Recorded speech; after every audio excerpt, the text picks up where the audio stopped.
Oke, pada pagi hari ini kita akan melaksanakan yaitu kegiatan konseling kelompok. Anak-anak ibu ada yang sudah pernah ikuti kegiatan konseling kelompok? Belum, Ibu. Belum. Ada yang tahu nggak apa itu konseling kelompok? Nggak tahu, Bu. Oke, nah ibu jelasin dahulu. Konseling kelompok itu yaitu satu layanan dalam bimbingan konseling yang mana untuk melatih anak-anak ibu dalam berkomunikasi, mengungkapkan pendapat, ide atau saran. Jadi dalam konseling kelompok ini yang dibahas adalah masalah-masalah dari anak-anak ibu sendiri. Jadi nanti satu persatu masalah dari anggota kelompok akan kita bahas dalam kegiatan ini. Oke, nah ibu harap anak-anak ibu sukarela dalam mengungkapkan pendapat, saran atau idenya dan aktif dalam kegiatan ini ya. Iya. Karena pada kegiatan ini apapun yang kita bahas, apapun yang ada dalam pembicaraan kita kali ini tidak sampai keluar. Jadi cukup pada kegiatan atau pertemuan kali ini saja ya. Iya, Bu. Oke. Nah, selanjutnya kan kita belum saling kenal nih. Oke, kita mulai perkenalan dulu ya. Oke. Nama Ibu Widya Rahma Batubara. Sebelah kanan Ibu. Nama saya Dasrando. Nama saya Suci, Bu. Nama saya Ica, Bu. Nama saya Dea. Nama saya Selmi. Saya Ridho, Bu. Oke, baik. Nah, kalau kayak gini kan belum mungkin langsung kenal kan? Kayak kita ulang dari sebelah kiri Ibu, tapi setelah misalnya Ibu bilang Ibu Widya, Ridho bilangnya dari Ibu dulu baru nama dia gitu, terus sampai ke Zahra ya. Ibu Oke. Nama Ibu Widya. Widya, Ridho. Bu Widya, Ridho, Selmi. Bu Widya, Ridho, Selmi, Dea. Bu Widya, Ridho, Selmi, Dea, Ica. Bu Widya, Ridho, Selmi, Dea, Ica, Suci. Bu Widya, Ridho, Selmi, Dea, Ica, Suci, Zahra. Oke, baik, kalau gini udah mulai kenal ya. Iya, Bu. Oke. Nah, sebelum kita mulai biar kita lebih semangat, gimana kalau kita main game? Setuju? Setuju. Oke. Gamenya tuh pose seperti ini, mungkin kan udah tahu juga ya anak ibu. Begini. Nah, baru berpose ganti-gantian ya. Oke, mulai dari ibu ya. Oke, 1, 2, 3.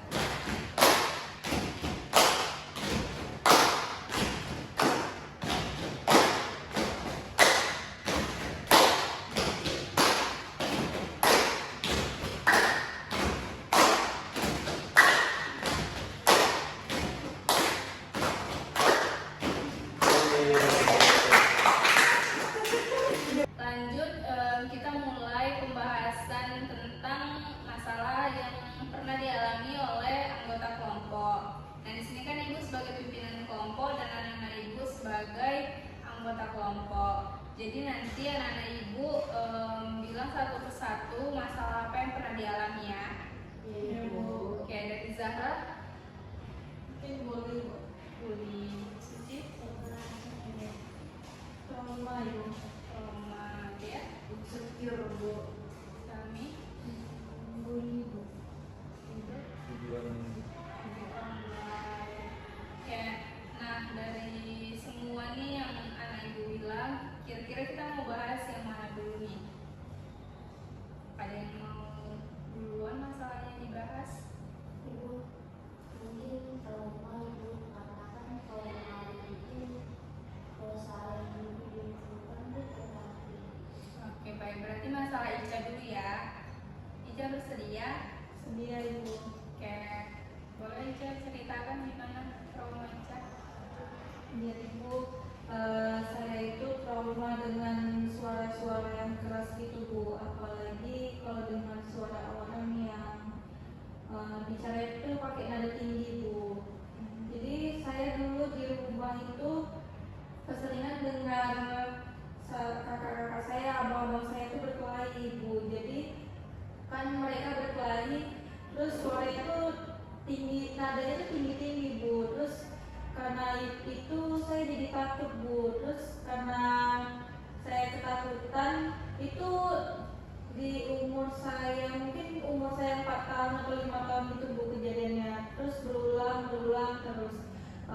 sampai sekarang pun saya jadi trauma Bu, tiap kali ada orang yang ngomong pakai nada tinggi atau marah-marah gitu kan, walaupun bukan dengan saya, jadi saya tuh merasa takut Bu, saya selalu deg-degan gitu Bu.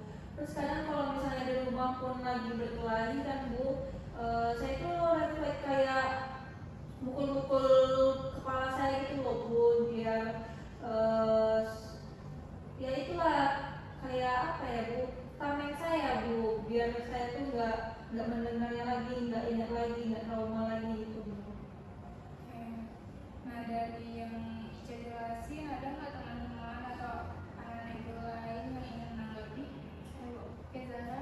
Saya mau tanya Ica, sudah berapa lama trauma Ica ini berlangsung? Kayak yang tadi saya bilang itu kan dari umur saya 4 atau 5 tahun gitu, jadi ya dari umur segitulah saya merasa trauma gitu kalau dengar suara yang keras atau yang orang marah-marah gitu. Oke, ada lagi? Puncak kejadian apa yang bisa bikin kita trauma dari umur 4 atau 5 tahun itu?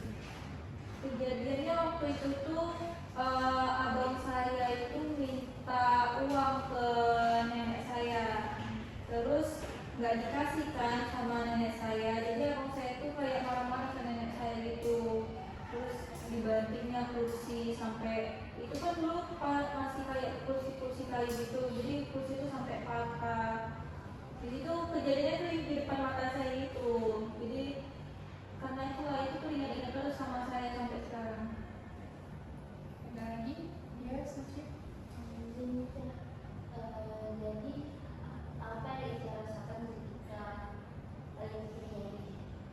Waktu itu pas saya masih kecil itu saya tuh merasa kayak langsung takut gitu, terus jantung saya tuh berdebar gitu, terus tak lama itu ya saya langsung nangis karena melihat abang saya itu membanting kursi. Ya, ya. Kira-kira permasalahan Ica ini ada yang tahu nggak selain Ica, atau Ica pernah cerita gitu sama nenek atau abang?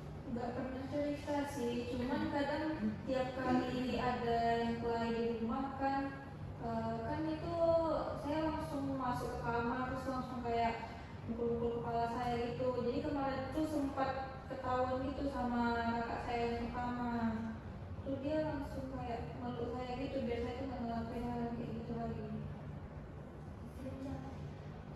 Berarti sampai sekarang nggak Abang Ica kalau lagi kelahi sama kakak Ica masih sering kayak main barang terus omongannya juga pakai nada tinggi masih Iya gitu? masih kayak gitu. Oke, ada lagi yang ingin menanggapi?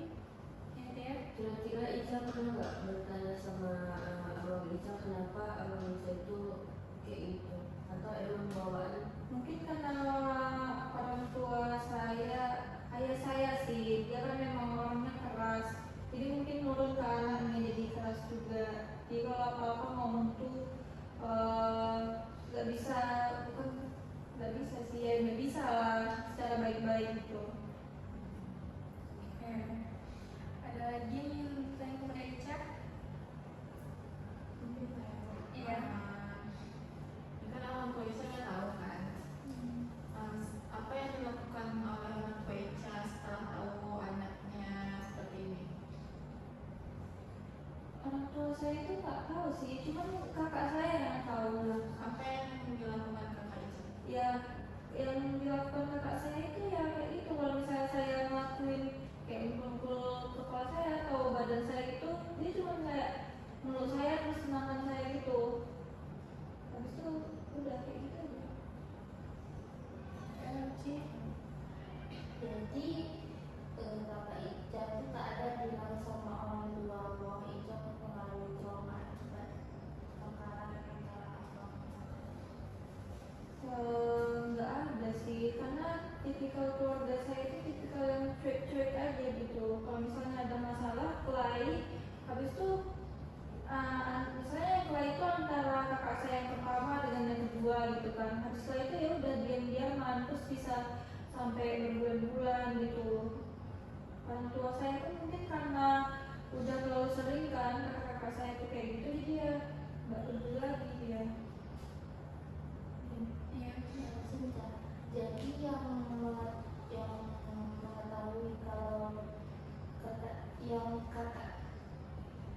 yang mengetahui bahwa Ica ini trauma itu kakak nomor berapa? Yang nomor 1 Yang sering kelahi?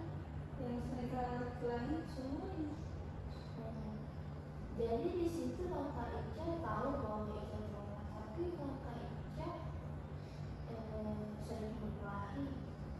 Kadang kakak saya yang pertama itu dia bukan yang pencari masalah sih, kadang biasanya kakak itu ke yang marah ke kakak saya yang pertama itu duluannya itu entah abang saya gitu, abang saya kan ada yang ketiga tuh, atau kakak saya yang nomor 4. Jadi kayak kakak saya yang pertama ini loh yang jadi sasaran itu. Ada lagi yang mau tanya? Cak, tadi saya bilang kan kalau misalnya Ica dengar suara-suara yang berisik kayak gitu, Ica kayak mulai kayak risau atau mengkumpul kepala gitu kan. Kalau Ica sendiri ada nggak hal lain yang bisa Ica lakukan ketika Ica itu mendengar suara berisik, tapi jangan hal yang kayak gitu yang lakuin. Soalnya kalau menurut Ridho sendiri, Ica itu kayak gitu mungkin bisa melukai diri sendiri kan? Kalau selain protokol itu ya biasanya kalau misalnya di rumah kan, kalau sekarang sih kan saya sudah lebih dewasa lah kan, udah kelas 11, jadi kadang kalau misalnya ada yang lain di rumah itu ya saya langsung pergi keluar rumah aja gitu kan, di halaman depan rumah kan ada kayak pohon-pohon dan tempat duduk, jadi saya duduk di situ aja. Tapi kalau misalnya di sekolah ada yang berdebat atau yang kelahi gitu, ya saya langsung kayak udah we, saya langsung bilang udahlah jangan lagi gitu. Tapi kalau memang orang tuh nggak bisa dilerai atau gimana, ya saya cuma tutup telinga saya aja gitu. Biar nggak kedengaran. Ada lagi yang ingin tanya ke Ica? Ya, silakan. Dari permasalahan Ica ini, Ica pernah nggak datang ke psikiater atau ke dokter psikolog gitu untuk mungkin mencari jalan keluar dari masalah Ica? Belum pernah sih, cuman saya pernah cerita ke teman saya aja gitu tentang masalah ini. Cuman ya teman saya kan juga nggak tahu jalan keluarnya gimana kan. Terus dia cuma bilang ya udah sabar-sabar aja lah. Ada lagi? Izin Ica, emangnya Ica nggak mau cerita ke orang tua Ica gitu, kayak mau sampai kapan dipendam sendiri kan juga harus kan. Sebenarnya mau sih, cuman orang tua saya itu kan, yang ibu saya itu lagi sakit kan, jadi saya takut itu mengganggu pikirannya, apalagi beliau udah sakit kan. Kalau ayah saya udah lama nggak ada, jadi ya saya cuma punya ibu saya kan, jadi mau ngomong sama ibu pun ibu lagi sakit gitu, gimana. Ada lagi anak ibu yang ingin bertanya sama Ica? Iya, Suci? Jadi Ica kan trauma nih kan, jadi keseharian Ica itu terganggu. Kadang terganggu karena kan masih peristiwa-peristiwa yang kayak di masa kecil itu masih teringat juga sampai sekarang. Jadi kadang-kadang nggak ada angin lewat atau apa, lagi belajar, lagi nulis kan di kelas, terus tiba-tiba kayak teringat aja gitu. Apalagi misalnya hari ini nih lagi di sekolah kan, terus kemarinnya itu ada kejadian yang kayak gitu, jadi pasti teringat gitu, teringat terus. Jadi kadang belajar pun nggak fokus di kelas. Oke, ada lagi? Tuh, Iya, dia. kira-kira Ica cara mengatasinya gimana? Ini kan Ica ini sedang berada di sekolah nih kan, terus tuh Ica tergantung sama kayak gitu. Ica bakalan melakukan hal yang sama kayak yang di rumah, atau Ica menghindar dari orang lain? Biasanya saya itu kalau misalnya lagi belajar kan terus teringat kayak gitu tuh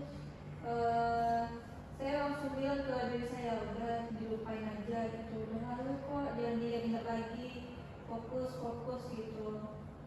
Cuman kalau memang nggak tahan lagi kan terus kayak pengen nangis ya saya permisi gitu dengan guru yang lagi belajar yang lagi ngajar di kelas kan, terus saya ya nangis dulu di kamar mandi. Lagi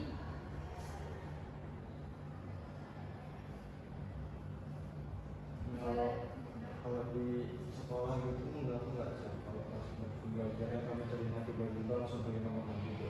Pergi ke kamar mandi selesai nangis mengganggu pelajaran jam selanjutnya enggak? Enggak sih, biasanya kalau udah diluapkan itu ya saya udah sedikit lega gitu.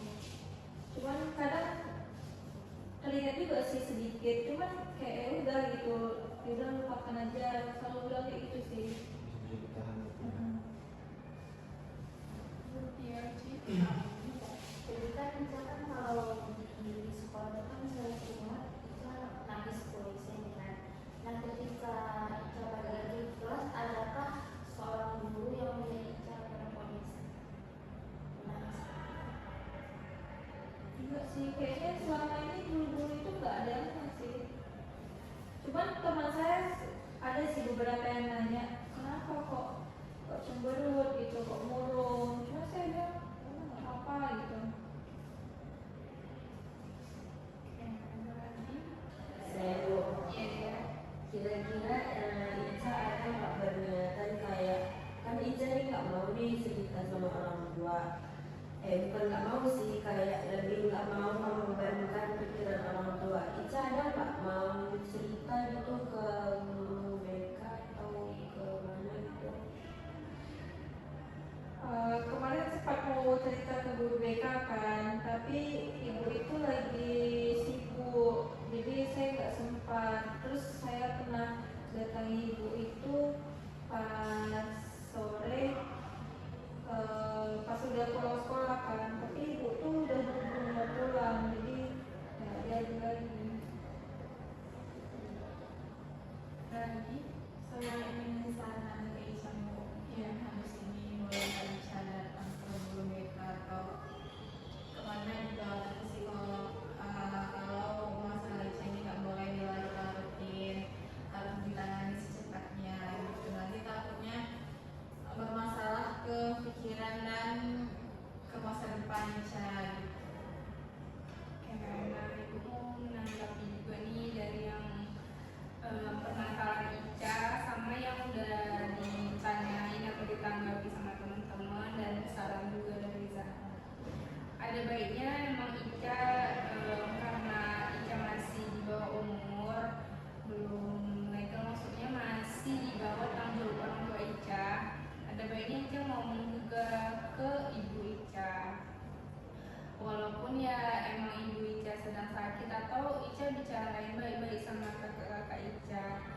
Jadi ketika kakak-kakak Ica berantem itu bisa, atau nggak usah lagi ada pertengkaran di dalam rumah biar nggak mengganggu ke kesehatan mental sama psikisnya Ica.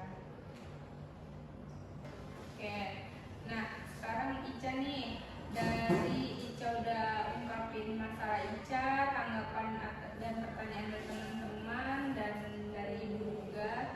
Ica akan melakukan apa ke depannya? Ya saya pengennya nanti mungkin saya akan coba ngomong ke kakak dan abang saya, terus saya juga berusaha gitu kalau misalnya ada situasi yang membuat saya tuh trauma atau gimana ya saya berusaha gitu buat menghindar atau mencoba kayak menenangkan diri saya sendiri. Oke, baik. Berarti kedepannya semoga ada perubahan dari trauma Ica ini ya. Ya Bu. Oke. Jadi bagaimana perasaan Ica Setelah melakukan konseling, Baru habis itu, kalau kesan-kesan? nah setelah Ica melakukan sesi konseling dalam konseling kelompok ini, gimana perasaan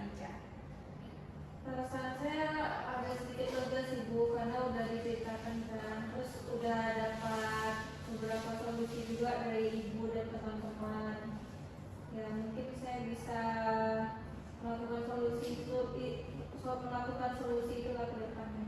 Oke, baik.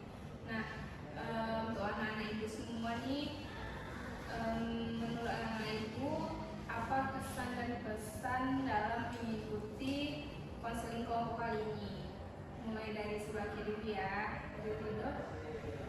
Pesannya Bu, sebenarnya Bu karena bisa membantu teman saya memikirkan tentang masalah dia, cari solusinya. Untuk pesannya, semoga aja kegiatan konseling kelompok ini kedepannya dia bakalan hidup, soalnya kan nggak tahu dari teman-teman ada masalah yang ingin dia angkat. Soalnya kan kami sudah ditanya satu-satu Bu masalahnya, cuma satu dibahaskan. Masalah soal yang dibahas ini sama kami belum dilakukan. Oke, baik. Selby? Saya sama kayak Budi tadi Bu, cukup senang dalam mengikuti konseling kelompok ini. Yang pertama itu saya bisa kenal sama teman-teman yang lain, terus juga bisa bantu dalam masalah channel juga. Terus pesannya semoga konseling ini bisa kita lanjutkan lagi. Oke, ya. Kalau saya Bu, saya sangat senang mengikuti bimbingan.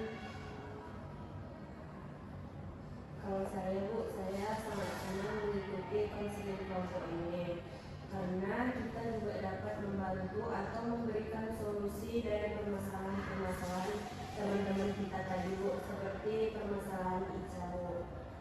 Dia jadi tahu ke depannya itu dia harus seperti apa. Kalau pesannya Bu, mudah-mudahan permasalahan ini, mudah-mudahan kegiatan ini nggak cukup sampai di sini aja. Mungkin kedepannya kita bisa membahas permasalahan-permasalahan dari teman-teman kita yang lain dulu. Untuk Isya sendiri nih, Perasaan saya mengikuti konseling kelompok ini Bu, senang Bu, karena saya bisa berbagi cerita dan dapat solusi juga dari permasalahan yang saya hadapi. Mungkin pesan saya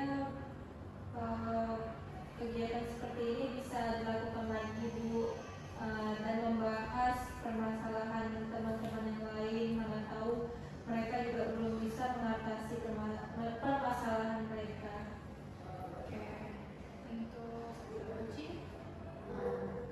Kesan saya sangat senang mengikuti konseling kelompok ini, di mana dalam konseling kelompok ini saya bisa mengenal teman-teman saya satu sama lain Ibu. Di situ juga saya bisa berleluasa memakai segala yang ada di pikiran saya Ibu. Terus itu juga saya bisa membantu teman-teman saya Ibu. Saya semoga konseling kelompok ini Bu bisa dilakukan di hari selanjutnya Ibu. Oke, baik. Kalau pesan menurut saya Bu, pesan setelah melakukan konseling kelompok ini sangat